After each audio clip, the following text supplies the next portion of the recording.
नमस्कार दोस्तों, हमारे चैनल एशियंट कल्चर में आपका स्वागत है। आज हम एक बहुत ही महत्वपूर्ण विषय पर चर्चा करने वाले हैं, इसलिए आप सबसे आग्रह है कि वीडियो को पूरा देखिए और अगर वीडियो पसंद आए तो अपने सगे संबंधियों, दोस्तों और मित्रों को यह वीडियो शेयर भी करिए। तो चलिए बिना देरी किए आज की इस वीडियो को शुरू करते हैं।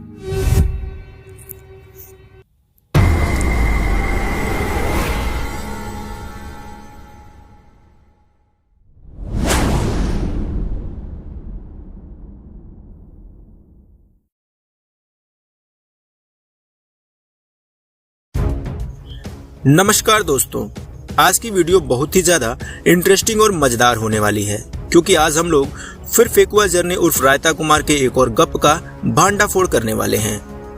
जैसा कि आप सभी जानते हैं कि फेकुआ जर्नी आज लगभग कई दिनों से मेगास्थनीज की इंडिका में अपना वजूद तलाशने की नाकाम कोशिश कर रहा है। यह पहले तो जी जान से लगा था कि किसी तरह से मेगास्थनीज की इंडिका में संदर्भित ब्राह्मण्स को बौद्ध, जैन या बाहरी सिद्ध कर दे, लेकिन इसका यह प्रयास पूरी तरह से असफल रहा और अंततोगत्वा इसे थूककर चाटना पड़ा। आइए आपको समझाते हैं कि यह ब्राह्मण्स के उल्लेखों को लेकर कहां-कहां पर थूककर चाटते हुए देखा गया है। प्रारंभ में इसने एक सड़क छाप इतिहासकार के एक फेसबुक पोस्ट को संदर्भित करते हुए ब्राह्मण्स को महासांघिक बौद्ध बताने की नाकाम कोशिश की थी, लेकिन वह सफल नहीं हो पाया।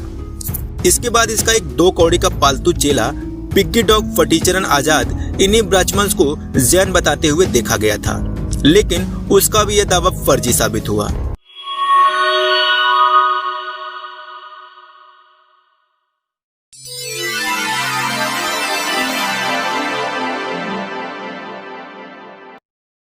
उसके बाद फिर फेकुआ जर्नी ने एक और वीडियो बनाया और उसमें इसने थूक कर तो खुद चाटा ही, साथ ही साथ अपने पूरे अंडभक्त दर्शकों के साथ थूक चाट पार्टी का भी मजा लिया। क्योंकि इस वीडियो में इस चर्चे ने हरामपंथी की सारी हदें पार कर दी और ब्राह्मण्स को यहूदी विदेशी बता दिया। ऊपर से ब्राह्मण्स को पानी पी पी कर गालियां बकी सुना। मतलब पहले यह चर्चे गैंग जिन ब्राह्मण्स को बौद्ध और जैन बताने में अपना पूरा एड़ी चोटी का जोर लगा रखा था, उन दावों का भांडा फूटते ही यह गैंग ब्राह्मण्स को यहूदी बताकर गालियां देने लगा। लेकिन दुर्भाग्य कि इनका यह दावा भी रेत पर बने महल की तरह ढेर हो गया। गदाजीत ने यहाँ तक तो पूरा प्रयास किया था कि इंडिका में आए ब्राह्मण्स के उल्लेखों का मनमाना अर्थ किया जाए और इंडिका में बौद्धों का वर्चस्व स्थापित कर दिया जाए, मगर वो पूरी तरह से नाकाम हुआ। और इसके बाद तो जो इसने वीडियो बनाई, उस वीडियो में इसने कमाल कर दिया। इस वीडियो में इस मंदबुद्धि ने अपनी पोल अपने ही मुंह से खोल ली। इस फेकू ने दुर्गा पूजा पर एक वीडियो बनाया और उस वीडियो में ब्राह्मणों को टारगेट करते हुए उन्हीं ब्राह्मण्स का उल्लेख दिखाकर यह कह दिया कि देखिए, इंडिका में लिखा है कि ब्राह्मण्स अपनी औरतों को दर्शन नहीं सिखाते थे। यह अपने 3-4 वीडियो में ब्राह्मण्स को बौद्ध, जैन और यहूदी बताते फिर रहा था, लेकिन आखिरकार इस वीडियो में इसने यह सच कबूल कर लिया कि इंडिका के ब्राह्मण्स ही ब्राह्मण थे। यहाँ इसने खुद ब्राह्मण्स और ब्राह्मण को एक ही मानते हुए उन्हें स्त्री विरोधी बताने का प्रयास किया है। मतलब जो गदाजीत अपनी पूर्व वीडियो में इन्हीं ब्राह्मण्स को बौद्ध, जैन और यहूदी बताए फिर रहा था, मगर उन्हें ब्राह्मण मानने से इनकार कर रहा था, अब वही इस वीडियो में साफ साफ थूक कर चाटते हुए देखा जा सकता है। इस प्रकार अब आप सब आसानी से समझ सकते हैं कि यह कितना साइंटिफिक आदमी है। इसे साइंस का 100 भी नहीं पता। लिखी लिखाई स्क्रिप्ट पर वीडियो बनाने वाले यह भाड़े का टट्टू लोगों को आजकल साइंटिफिक टेम्पर सिखाता है। अब भला थूक कर चाटने को कौन सा साइंस कहते हैं भाई?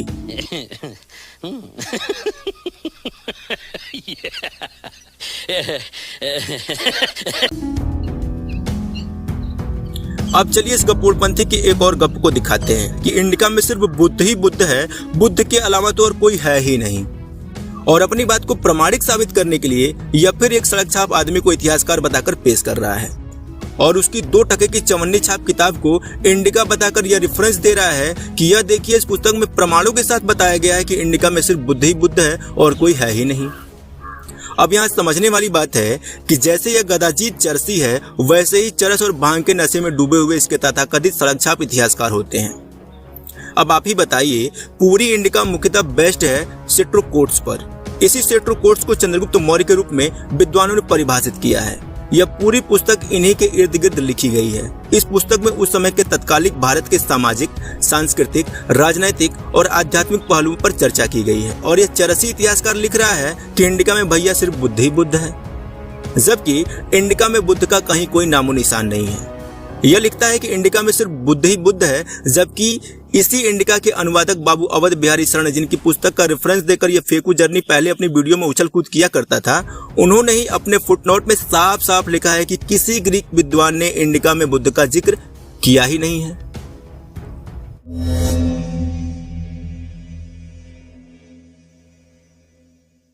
इंडिका में बुट्टा को घुसेड़ने वाला व्यक्ति असल में मेगास्थनीज नहीं, बल्कि 150 एडी के आसपास पैदा हुआ एक सिरफिरा राइटर क्लेमेंट्स ऑफ अलेक्जेंड्रिया था।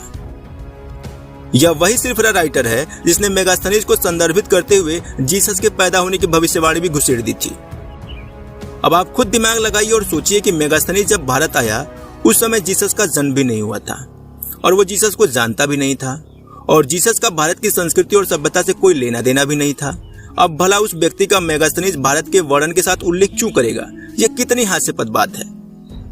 यह उल्लेख तो वही कर सकता है जो जीसस को भली भांति जानता हो, और यह क्लेमेंट्स अच्छी तरह से जीसस को जानता था क्योंकि यह पैदा ही जीसस के बाद हुआ था, और यह बुद्ध को भी जानता था क्योंकि इसके समय तक बौद्ध मत विदेशी आक्रमणकारी राजाओं की कृपा दृष्टि से विदेशों में भी अपने पांव पसार चुका था।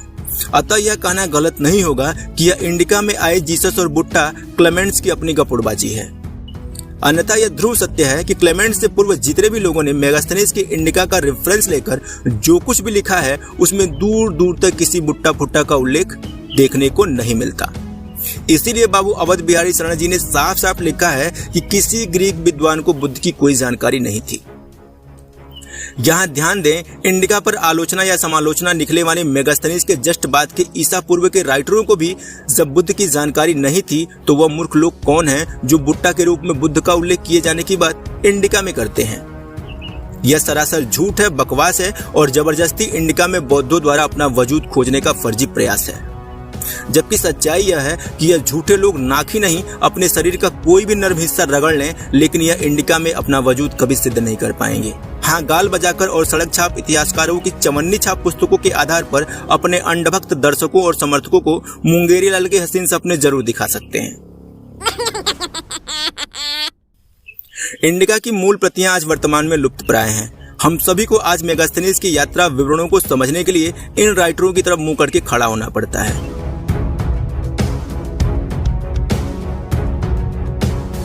और आपको आश्चर्य होगा कि इन सभी राइटरों में से सिर्फ और सिर्फ एक क्लेमेंट्स ही ऐसा है जिसको मेगास्थनीज के इंडिका में बुट्टा नजर आए थे। अन्य किसी राइटर ने मेगास्थनीज को संदर्भित करते हुए कहीं किसी पन्ने पर बुट्टा का उल्लेख नहीं किया। आप आज वर्तमान में मैक्रिंडल द्वारा अनुवादित इंडिका के किसी पेज को उठाकर देख लें, आपको क्लेमेंट्स के अलावा अन्य किसी राइटर के द्वारा बुट्टा का उल्लेख किए जाने का कोई प्रमाण नहीं मिलेगा। क्लेमेंट्स ने भी बड़ी हिम्मत जुटाते जुटाते सिर्फ और सिर्फ एक लाइन में और एक ही जगह बुट्टा शब्द का इस्तेमाल किया है, और यहाँ देखिए नीचे उसने जीसस को भी घुसेड़ रखा है। जबकि अन्य किसी राइटर ने जैसे एस्ट्रोबो, प्लिनी, एरियल, इलियन, निकोलॉम डमस्कस आदि अन्य किसी राइटर ने भी कहीं भी बुट्टा जैसे किसी पात्र का उल्लेख नहीं किया।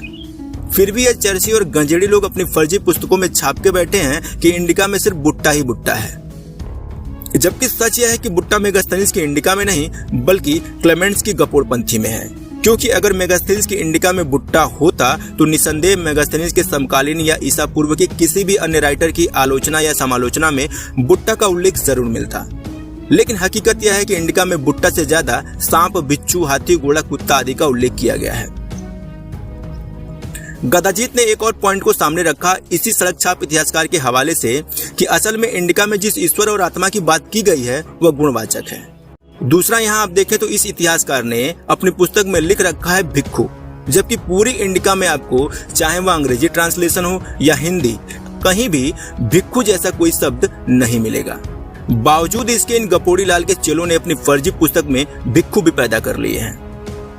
अब मान लीजिए कि इंडिका में ईश्वर या आत्मा गुणवाचक है, तो इसी इंडिका में सिकंदर के दूत और ब्राह्मण डंडमिस का जिक्र आया है। इसका मैं आपको हिंदी अनुवाद दिखाऊंगा ताकि आपको समझने में आसानी हो। यहाँ देखिए साफ साफ लिखा है, डंडमीस सिकंदर के दूत से कहता है कि यदि सिकंदर मेरा सर काट लेगा तब भी वह मेरी आत्मा का नाश नहीं कर सकता। केवल मेरा निशब्द सर रह जाएगा, किंतु आत्मा अपने प्रभु के पास चली जाएगी और इस शरीर को फटे वस्त्र के समान पृथ्वी पर छोड़ देगा। तब मैं जीवात्मा होकर उस ईश्वर के निकट पहुंचूंगा जिसने हम लोगों को शरीर निर्वहन करने के लिए इस पृथ्वी पर यह देखने के लिए छोड़ दिया था कि वह देख सके कि हम लोग उसकी आज्ञा का पालन करते हैं या नहीं। और जब हम लोग उसके सम्मुख जाएंगे तब वह हम लोगों से जीवन का ब्यौरा पूछेगा, क्योंकि वह सब पापों का विचारपति है। अब आप लोग खुद ही बताइए कि इस पूरे विवरण में क्या आत्मा और ईश्वर गुणवाचक रूप से दिखाई दे रहे हैं आपको? इन गधों को गुणवाचक उल्लेख क्या होते हैं, कैसे किए जाते हैं, उनको संदर्भित करने के क्या नियम होते हैं, यही नहीं पता और अपनी किताबों में लिख के बैठे हैं कि इंडिका में ईश्वर और आत्मा गुणवाचक है।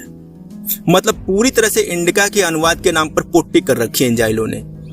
अनुवाद के नाम पर मनमानी बातों और शब्दों को घुसेड़कर फर्जी तरीके से इंडिका को बौद्धों की झोली में डालने का षड्यंत्र करने वाले ये षड्यंत्रकारी यह भूल जाते हैं कि यह एक झूठ बोलकर किसी बात को दबाने का जितना ही प्रयास करेंगे, इनके सामने दूसरा सच खड़ा हो जाएगा और इनकी बोलती बंद कर देगा। अब आप यहाँ देखिए, इंडिका में ही प्रजा और राजा द्वारा यज्ञ किए जाने का उल्लेख है। यह देखें, प्रजा द्वारा यज्ञ किए जाने का उल्लेख, और यहां देखें राजा द्वारा यज्ञ किए जाने का उल्लेख। अब यहां आप सब आसानी से समझ सकते हैं कि यज्ञ कौन करते थे या यज्ञ किस धर्म के लोग करते थे। यहां प्रजा और राजा दोनों ही यज्ञ करने वाले बताए गए हैं। तो क्या अब यह गधा जर्नी यज्ञ को भी गुणवाचक रूप में प्रयोग किया गया ये कहेगा? इंडिका इन जमालगोटों के गले की वह हड्डी है जिसके एक चैप्टर को यह सुलझाएंगे तो दूसरा पन्ना इनके गले की हड्डी बन जाएगा। फेकू जर्नी ईश्वर और आत्मा को गुणवाचक बताकर रायता फैलाएगा तो यह दूसरा पन्ना चीख चीख कर पूछेगा कि बेटा मैं यज्ञ हूं, क्या मैं भी गुणवाचक हूं?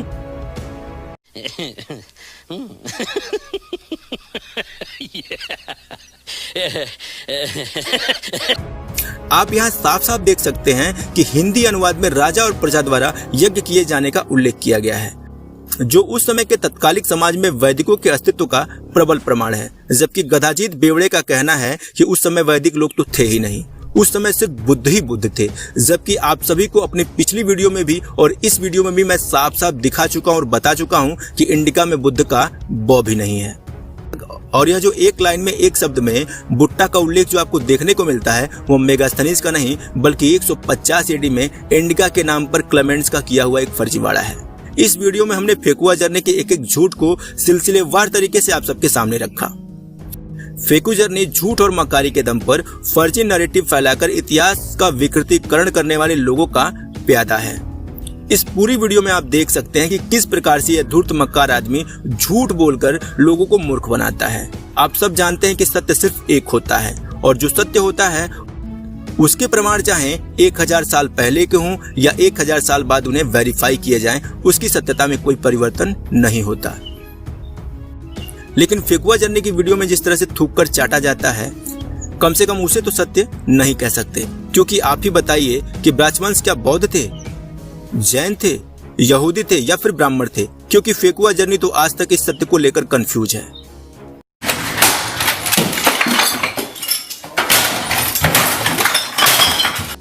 और उसके अंधभक्त दर्शकों की तो बात ही निराली है। इतने कम आईक्यू वाले चिलगोजे उसे देखते हैं कि उन्हें फेकुआ जर्नी का झूठ समझने में सालों लग जाते हैं, लेकिन अंधभक्ति ऐसी है कि इससे ऊपर उठने नहीं देती। बाकी हमारे दर्शकों से हमारा विनम्र निवेदन है, चिलगोजे से दुनिया को खाली तो नहीं किया जा सकता, लेकिन इनकी पैदावार में कमी जरूर की जा सकती है। और यह कमी तभी आएगी जब आप लोग हमारे इस चैनल को मजबूत करेंगे। हमारी सभी वीडियो को देखिए, खूब शेयर करिए और लोगों को बताइए कि रायता कुमारों से सावधान रहें, क्योंकि सावधानी हटी दुर्घटना घटी। और मैं नहीं चाहता कि आप सब में से कोई भी ऐतिहासिक दुर्घटना का शिकार हो, क्योंकि इतिहास हमारी पूंजी है और इसका विकृतीकरण करने वालों को किसी भी कीमत पर बख्शा नहीं जाएगा। उन्हें हर बार बेनकाब किया जाएगा। इसी के साथ आज की इस वीडियो में बस इतना ही। जय हिंद।